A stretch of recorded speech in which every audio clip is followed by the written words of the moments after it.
జగన్మోహన్ రెడ్డి గారు రాముడి విగ్రహాలు పగలగొట్టి రథాలు తగలబెట్టి 3 సింహాలు దొంగతనం జరిగినాయి, విగ్రహాలు ధ్వంసం చేసినాయి. ఇవాళ లడ్డూలో కూడా తప్పు జరిగిందనే విషయాన్ని బయటికి చెప్తుంటే ఆ విషయం మీద సిట్టేశారు. దాని మీద నివేదిక వచ్చింది. అదే మళ్ళీ గౌరవిస్తా ఉన్నా. నిన్న 23వ తారీఖుతో జగన్మోహన్ రెడ్డికి 11 సంవత్సరాలు అయింది కేసు అయ్యి తెలుసా మీకు? నిన్న 23వ తారీఖుతో సెప్టెంబర్ 20 సంవత్సరాలు అయింది బెయిల్ వచ్చి తెలుసా మీకు?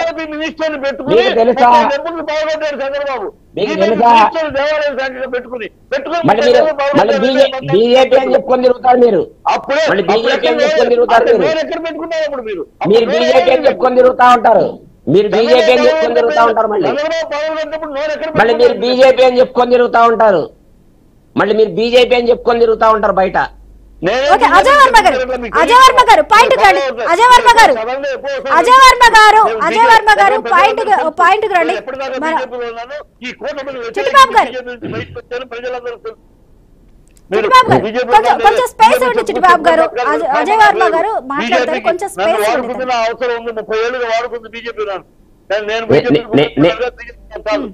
నిన్నటికి స్వప్న గారు వీరు చెప్పే హీరో ఎవరైతే జగన్మోహన్ రెడ్డి హీరో ఉన్నారో ఆ హీరో గారు కోర్టులో కేసు నడుస్తూ మొదలుపెట్టి నిన్న సెప్టెంబర్ 23వ తారీఖు 11 సంవత్సరాలు.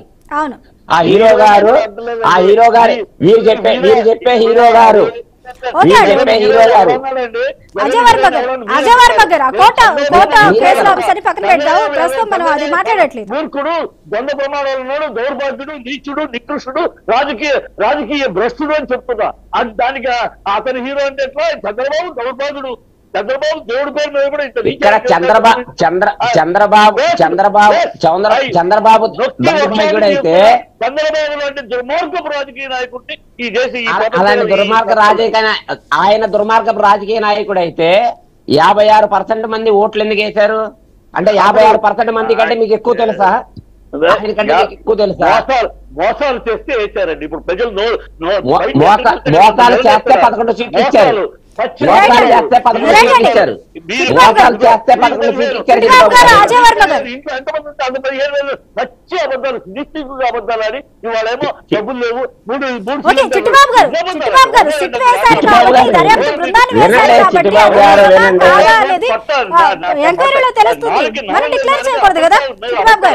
అబద్ధాల మీద అబద్ధాలు వాగ్దానాలు చేసి ఇవాళ మాట్లాడతారా?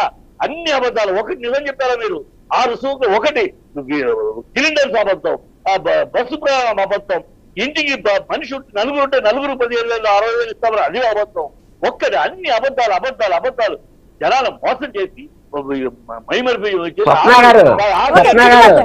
ఆయన మైకన్నా కట్ చేయండి లేదా నా మైకన్నా కట్ చేయండి. ఎందుకంటే మాట్లాడే అవకాశం ఇవ్వకుండా ఇలా దాడి చేస్తే మాట్లాడటం చాలా కష్టం. మీరు చెప్పే గత ప్రభుత్వం 250 రూపాయలు పెంచేది ఒకేసారి పెంచి డబ్బులు ఇచ్చారు.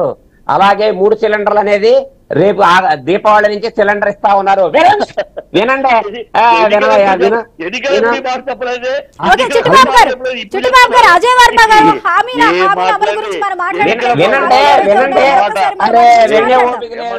మరొకసారి మాట్లాడదాం.